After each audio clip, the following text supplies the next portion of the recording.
오늘은 계속해서 요한계시록 강의 설교를 하도록 하겠습니다. 오늘은 11장입니다. 일곱 나팔의 비밀이라는 제목을 가지고 말씀을 전하겠습니다. 11장에 보게 되면 1절에 보니까 하나님이 지팡이의 갈대를 주면서 천사들에게 측량을 하라고 합니다. 하나님의 성전과 제단과 그 안에서 경배하는 자들을 측량하라. 하나님께서 때가 다 되었으니까 이제 하나님의 백성들이 사는, 하나님 백성들이 있는 그 성전 안을 하나님이 딱 측량을 하게 되는 것입니다. 측량을 할 때 왜 측량을 합니까? 자기 땅을 찾는 거죠. 그리고 측량을 딱 해서 거기다 집을 지으려고 이렇게 측량을 하게 되는 거죠. 우리 하나님께서는 이 성전과 제단과 그 안에 경배하는 자들을 측량하는 이유가 그들을 보호하시기 위하여서 그렇다는 것입니다. 이제 큰 환란, 엄청나게 큰 환란이 한때와 두때와 세때 3년 반 동안 큰 환란이 있는데 기간 동안에 하나님이 내 백성들을 보호하겠다 해서 그 성전을 측량하게 된 것입니다. 그래서 이 지역은 하나님이 보호하시는 지역, 거룩한 지역, 거룩한 땅이라는 것입니다. 그리고 바깥 마당은 측량하지 말라라고 했습니다. 이게 성전 밖이죠. 마당에 있는 사람들, 성전 밖에 있는 사람들, 이게 하나님의 백성들이 아닌 사람들, 이방인들이죠. 거기는 측량하지 말라는 것입니다. 왜 그렇게 합니까? 이것을 이방인에게 주었다. 그래서 이제 저 그리스도가 나와서 그들을 42달 동안이니까 3년 반이죠. 3년 반 동안 그 성전 밖에 있는 모든 마당, 그 땅들을 다 짓밟는다는 것입니다. 큰 환란이 그들에게 있다는 것입니다. 여러분, 이 참 하나님께서는 이 마지막 때에 하나님의 백성들을 보호해 주신다는 것입니다. 그래서 딱 측량을 해가지고 하나님의 백성들이 있는 곳에 하나님께서 함께 하시고 그들을 지켜주신다고 약속을 하시는 것입니다. 여러분, 여기에 보면은 한때와 두때와 세때가 나오는데 이것은 다니엘서에 나오는 거죠. 한때와 두때와 세때가 며칠입니까? 42달입니다. 날수로는 1260일. 그러니까 전반기 3년 반 동안이죠. 7년째 환란 중에서 전반기 3년 반에 대환란이 있게 된다는 것입니다.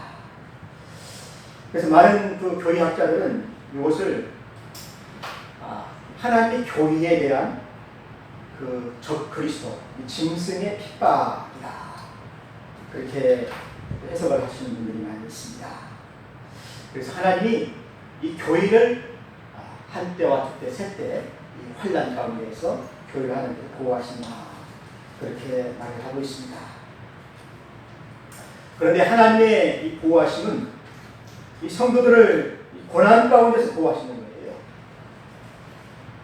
아무 고난도 없고 아무 그런 핍박도 없고 그런 것이 아니고 고난과 환란과 죽임을 당하지만은 그 가운데 하나님께서 성도들을 붙잡아 주신다는 것입니다. 교회를 붙잡아 주신다는 거예요. 그러니까 우리가 마지막 때에 이런 큰 환란을 당할 때에도 염려할 필요가 없어요. 왜 그렇습니까? 하나님이 측량을 딱 해가지고 자기 백성들을 보호해 주시니까.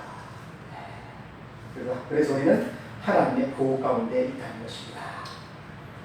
그래서 이 3년 반 동안 이 적 그리스도가 나와서 이 성전 밖에 있는 예루살렘이죠. 하나님의 거룩한 도성 예루살렘에 있는 모든 사람들을 다 이렇게 핍박하고 또 고난을 받게 될 때 하나님 그들과 함께 해 주신다는 것입니다.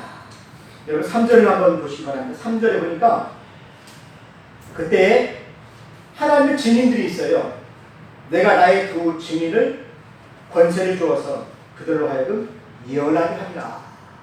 예언을 하는데 이들이 무엇을 입고 있습니까? 굵은 베옷을 입고 있죠. 여러분, 굵은 베옷은 애통할 때 입는 옷이잖아요.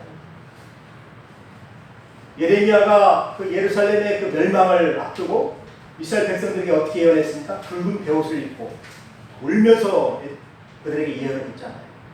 이 성이 멸망받으니까 빨리 피하라. 그런데 사람들은 무섭잖아요. 믿지 않았잖아요. 그럴 때 그 선지자의 마음이 얼마나 그 애통하겠습니까? 얼마나 안타깝습니까? 얼마나 안타깝겠습니까? 그래서 이들이 굵은 베옷을 입고 애통하면서 거기서 예언을 한다는 것입니다. 예언을 며칠 동안 합니까? 1260일을 예언하리라. 3년 반 동안 두 증인이 거기서 예언하게 되는 것입니다. 근데 여기서 보면은 숫자적으로 이 두 증인이 나오는데 어떤 사람들은 이게 모세와 엘리야가 아니냐 그렇게 해석을 합니다. 그런데 꼭 이 두 증인이라고 이렇게 쓰여 있지만 여기서 두 증인은 상징적인 숫자죠. 실제적으로는 원래 그 증언을 할 때는 두 사람 이상이 해야 되잖아요. 이 두 증인이 나와서 하나님의 말씀을 예언한다는 거예요. 하나님의 말씀을 증거한다는 것입니다. 그래서 두 증인의 대표가 누구냐면 이제 그 모세와 엘리야죠. 모세는 구약의 율법이잖아요. 모세오경과 구약의 율법이잖아요. 그리고 선지자의 대표는 누굽니까? 엘리야가 제일 유능한 선지자잖아요. 그래서 모세와 엘리야가 이렇게 나와서 증언을 하게 되는 것입니다. 그래서 이 사절을 보게 되면은 그들이 이 땅에 주 앞에 서 있는 두 감람나무와 두 촛대다. 그러니까 하나님 앞에 서 있는 두 감람나무와 두 촛대다. 그렇게 해석을 하고 있습니다. 여러분, 감람나무는 무엇입니까? 이 감람나무 열매를 통해서 기름을 짜죠. 감람유를 짜는 거구나. 그리고 그 감람 기름으로 촛대의 불빛을 피우잖아요. 그러니까 이것은 무엇을 상징하게 되냐면은 하나님의 교회를 상징하는 거죠. 그래서 하나님의 교회가 성령의 그 기름으로 말미암아 불을 피워가지고 많은 사람들에게 예언의 말씀을 하라. 하나님의 빛을 비추어주죠. 그래서 교회는 등대와 같다. 교회는 그래서 어디에서 세워야 됩니까? 마을의 가장 높은 곳에 산 위에 교회가 딱 세워져서 온 사람들이 하나님의 말씀을 들을 수 있도록 해야 된다. 그렇게 얘기를 하고 있지 않습니까? 그래서 이 교회의 이 증인들은 하나님의 말씀을 받은 사람들이에요. 하나님의 말씀을 증언하는 사람들입니다. 그래서 이 증인들이 몇 날 동안 예언을 하게 됩니까? 3년 반 동안, 전반기 대환란이 있는 3년 반 동안 교회에서 예언을 하게 되는 거예요. 많은 사람들이 이 두 감람나무를 이용을 해가지고 자기가 두 감람나무라고 하는 사람들이 있죠. 이단들이 그러잖아요. 이단들이 밖에서 일할지 이런 이단들이 자기가 감람나무로 와서 많은 사람들이 예언한다. 이런 사람들은 다 사람들을 미혹하는 것입니다. 이 두 감람나무는 이 마지막 때에 하나님께서 특별히 쓰시는 증인들이에요. 이 증인들이 누굽니까? 바로 교회의 성도들이죠. 백성들. 하나님 특별히 기름 부으신 하나님의 종들이죠. 그래서 스가랴서에 보게 되면은 4장 1절에서 14절 보게 되면 두 감람나무는 기름 부음을 받은 총독 수룹바벨과 제사장인 여호수아를 가리킨다. 그들이 성전 건축을 할 때 하나님께서 특별히 그들을 기름 부음으로 부었지 않습니까? 그래서 하나님의 성전을 세웠지 않습니까? 그래서 이 두 증인들은 마지막 때에 하나님이 그들을 보호해 주셔요. 그래서 그들이 막 말씀을 증거할 때 그 말씀을 듣기를 싫어하는 저 그리스도인들이 있어요. 세상 사람들은 그 말씀을 들으려고 하지 않아요. 그 말씀을 들을 때 막 저를 죽이려고 합니다. 그러니까 예레미야가 이스라엘 백성들에게 예루살렘이 멸망하니까 너희들 다 여기다 놔두고 빨리 도망가라. 그렇게 얘기했을 때 사람들이 어떻게 했습니까? 그것을 안 믿었잖아요. 오히려 예레미야를 핍박했잖아요. 예레미야를 잡아다 목에 가두고 우물에다 가두고 그런 예언을 하지 말라고 했잖아요. 그런데 어떻게 됐습니까? 예레미야가 예언한 그대로 예루살렘이 멸망을 당하지 않습니까? 이제 마지막 때 두 주민도 마찬가지입니다. 세상의 멸망에 대해서 얘기를 하는 거예요. 지옥의 심판이 너에게 임박했으니까 빨리 회개하고 예수 믿고 구원받아라. 그래서 믿는 우리 성도들 그렇게 증언을 하잖아요. 목사님이 강대상에서 많은 사람들이 그렇게 증언하잖아요. 그리고 목사님이 전도하면서 또 우리 성도들에게 막 나가서 막 전도하면서 그렇게 얘기하잖아요. 빨리 회개하고 예수를 믿어야 된다. 그런데 이 세상 사람들은 어떻습니까? 그 말을 믿지 않는다는 것입니다. 오히려 자기들의 손을 빌려서 이 사람들을 해하게 됩니다. 근데 저희가 하나님의 말씀을 전할 때 어떤 말씀을 하나님께서 주시냐면 하나님께서 그들에게 아주 불과 같은 말씀을 주십니다. 불과 같은 말씀을 주셔서 저들의 이 참 그 마음에 박히도록 그렇게 말씀을 하시는 거예요. 또 저에게 하나님께서 건설을 주셨는데 저희가 하늘을 닫아 그 예언하는 날 동안 비 오지 못하게 하니 비가 안 왔더라. 이 말씀은 무슨 말씀입니까? 선지자 엘리야가 3년 반 동안 그 아합과 그 아세라가 이 참 이스라엘이 바알신을 섬기니까 하나님께서 너희들에게 비를 주지 않는다. 원래 이 바알이라는 이 신이 비가 오게 하는 그런 농사짓게 하는 신이었거든요. 그런데 엘리야가 모든 백성들이 바알신을 섬기고 바알에게 기도하고 그러니까 엘리야가 기도해가지고 너희들 그렇게 기도해봐야 비 안 온다. 이 비는 하나님이 주시는 것이다. 그렇게 하니까 정말로 3년 반 동안 비가 안 왔어요. 그러니까 이제 어떻게 합니까? 많은 사람들이 회개하지 않냐고 엘리야를 잡아서 죽이려고 하는 거예요. 엘리야를. 네가 기도해가지고 3년 반 동안 비가 안 와서 우리는 다 굶어 죽겠다. 그렇게 얘기하는 것입니다. 그렇게 마지막 때에도 그렇게 된다는 거예요. 마지막 때에도 증언하는 이런 사람들이 하나님 앞에 기도하니까 하나님이 건설을 주셔가지고 엘리야와 같은 그런 기도가 임하게 된다는 것입니다. 그래서 비가 오지 않는다는 것입니다. 또 모세와 같은 능력을 주신다는 것입니다. 모세가 어떻게 했습니까? 애굽에서 바로에게 하나님의 백성을 내어놔라. 우리가 저 광야에 가서 하나님께 예배하겠다. 그러니까 바로가 어떻게 했습니까? 헛방울도 안 폈죠. 내 하나님이 누구간데 내가 내 백성을 하나님께 도와주느냐. 그때 모세가 뭐라고 했습니까? 너희가 하나님 말씀 듣지 않으면 재앙이 임하게 될 거야.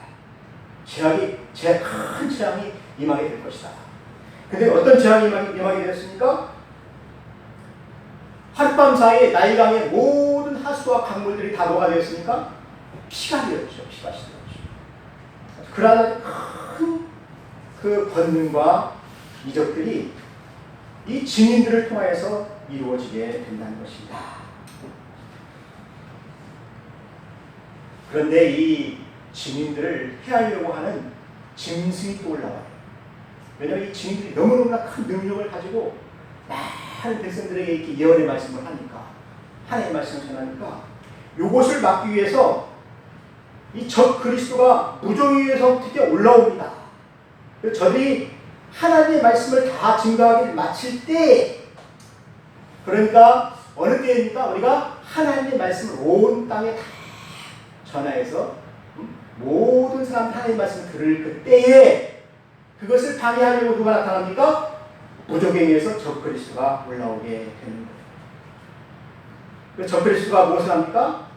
큰 전쟁을 준비합니다. 그리고 교회를 대적합니다. 교회를 쳐서 멸하려고 그들이 올라오는 것이죠. 그래서 이 하나님의 이 증인들은 사명을 다 성취하기 전까지는 이 적그리스도가 힘을 못 써요. 이게 완전히 하나님의 이 증인들이 하나님의 복음을 다 증거하고 추수가 다 끝난 뒤에 어떻게 됩니까? 무적행에서 적그리스도가 올라와서 이 증인들을 사로잡게 된다는 것입니다. 이게 마지막 사명 때까지는 이 증인들이 죽지는 않는 거예요. 마지막에 증인들이 어떻게 됩니까? 이 붙잡혀가지고 이 죽임을 당하게 되는 것입니다.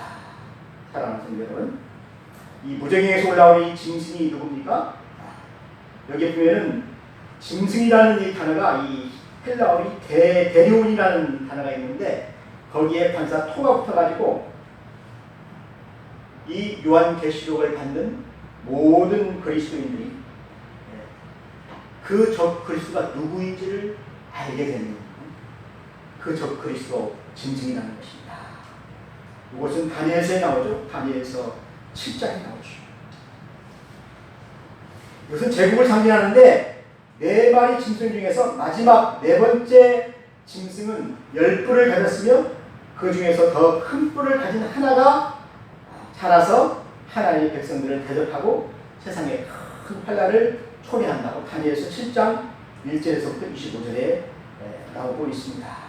그러니까 이 짐승은 마지막 때에 하나님의 교회를 대적하기 위해서 무적행에서 나오는 거예요. 그래서 아주 무자비하게 교회를 핍박하게 된다는 것입니다. 그래서 하나님의 말씀을 증언하는 사람들을 다 죽이죠. 여러분, 이 공산당들이 6.25 때 남한에 내려와가지고 어떻게 했습니까? 목사하고 성도들을 다 죽였잖아요. 굴에서 죽이고 죽창을 찔러서 죽이고 총으로 죽이고 다 죽였잖아요. 목사들은 다 죽였습니다. 그래서 저희 시체가 큰 성길에 있으니 그 성은 어떤 성입니까? 바로 예루살렘 성인 것입니다. 그래서 이 시체를 어디에 놨습니까? 큰 성의 길에 놓아서 모든 사람들이 볼 수 있도록 그렇게 놓았다는 것입니다. 왜 그렇게 했겠습니까? 하나님의 말씀을 증언하는 사람들, 교회에 나가는 사람들, 증인들은 이렇게 죽는다. 우리한테 붙잡히면 이렇게 죽는다라는 것을 보여준 거죠.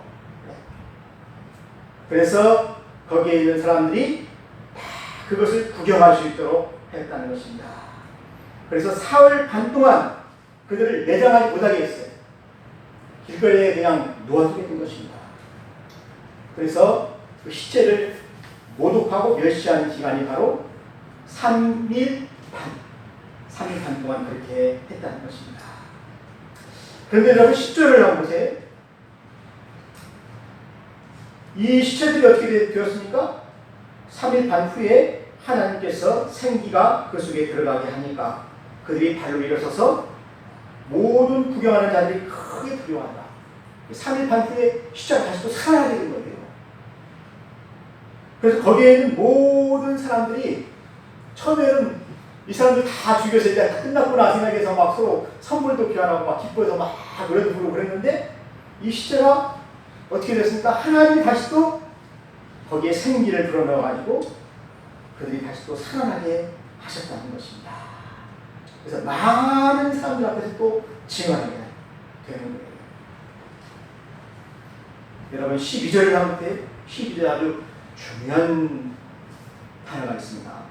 하늘로부터 큰 음성이 있어 이리로 올라오라 함을 그들이 듣고 구름을 타고 하늘로 올라가니 그들의 원수들도 구경하라. 여러분 이 증인들이 어떻게 했습니까? 두 증인이 살아나서 어떻게 됐어요?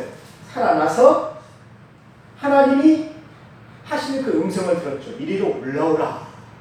이것이 바로 휴거입니다. 휴거. 그러니까 하나님 말씀을 증언하던 사람들이 이 대환란 기간 동안에 증언을 다 마치고 죽임을 당한 후에 하나님 그들을 다시 살리셔서 하나님의 음성을 듣고 그들이 휴거가 된다는 것입니다. 휴거. 그래서 어떻게 됐습니까? 그들이 하늘로 올라가게 된 것입니다. 모든 원수들도 그것을 구경하더라. 그래서 이 휴거는 우리가 구름 위로 올라가는 것입니다. 그래서 구름 위에서 예수님을 영접하게 됩니다. 예수님이 구름 타고 올라가셨잖아요. 그 모습 그대로 우리도 휴거가 되는 거예요. 그렇게 휴거가 돼요. 그래서 구름 위에서 예수님을 영접하게 된다는 것입니다. 사랑하는 여러분, 이 휴거는 모든 사람들이 구경할 수가 있다는 것입니다. 예수님을 찌른 사람도 구경할 수가 있고, 또 여기에 있는 짐승들도, 많은 이방인들도, 예수 믿지 않는 사람들, 그 원수들이 다 이 휴거를 구경하게 된다는 것입니다. 그리고 그때 큰 지진이 나서 성 3분의 1이 무너지고 지진에 죽은 사람이 7천이고 그 남은 자들이 두려워서 영광을 하나님께 돌려라. 하나님을 두려워하는 것이죠. 그리고 이 휴거를 통하여서 이 많은 사람들이 놀라는 것이죠. 여러분 15절을 한번 보시기 바랍니다. 15절에 일곱째 천사가 나팔을 불매 하늘에 큰 음성이 나서 이르니 세상 나라가 우리 주와 그의 그리스도의 나라가 되어 그가 세세토록 왕노릇 하시리로다. 아멘. 그 전까지는 이 세상의 나라가 이 적 그리스도가 통치하는 그런 나라였습니다. 3년 반 동안 짐승이 나와서 이 교회를 핍박했잖아요. 예수 믿는 사람들을 핍박했잖아요. 증언하는 사람들을 다 잡아서 죽였지 않습니까? 만약에 공산당이 내려오게 되면 어떻습니까? 교회를 핍박하죠. 목사들 다 잡아가죠. 그래서 이 짐승이 이 세상을 다스리는 것 같은 그런 느낌이 들었어요. 그런데 이제는 하나님이 뭐라고 말씀하십니까? 이제 세상 나라가 우리 주와 그리스도의 나라가 되었다라고 이렇게 선포하시는 것입니다. 그래서 이 천년 왕국이 이 지상에서 이루어지는 거예요. 그래서 모든 믿지 않는 사람들, 열방들이 이제 누구를 두려워합니까? 하나님을 두려워하게 되는 거예요. 예수 믿는 사람들을 두려워하게 되는 거예요. 그래서 이 세상에 있는 모든 주권이 이제는 사탄과 분향들에게 있는 것이 아니라 하나님을 믿는 하나님의 백성들에게 있는 것입니다. 또 하나님과 그리스도가 어떻게 되었습니까? 모든 그러한 권세를 우리에게 주시는 거예요. 그래서 우리가 하나님과 더불어 이 세상에서 세세토록 왕노릇 하시리라. 그래서 사탄이 이제 쫓겨나게 되는 거죠. 우리가 이 세상에서 영원토록 그리스도와 함께 왕노릇 하시는 날이 바로 천년 왕국입니다. 여러분 16절하고 17절을 보세요. 24장로들이 하나님을 찬양하는 거잖아요. 감사하옵나니 옛적에도 계셨고 지금도 계신 주 하나님 곧 전능하시며 친히 큰 권능을 잡고 왕노릇 하시리로다. 어찌하여서 믿지 않는 이방인들이 분노하며 주의 진노가 내려 죽은 자들을 심판하시며 그렇게 노래하고 있지 않습니까? 그리고 또 종 선지자들과 성도들과 또 작은 자든지 큰 자든지 주의 이름을 경외하는 자들에게 상을 주시며,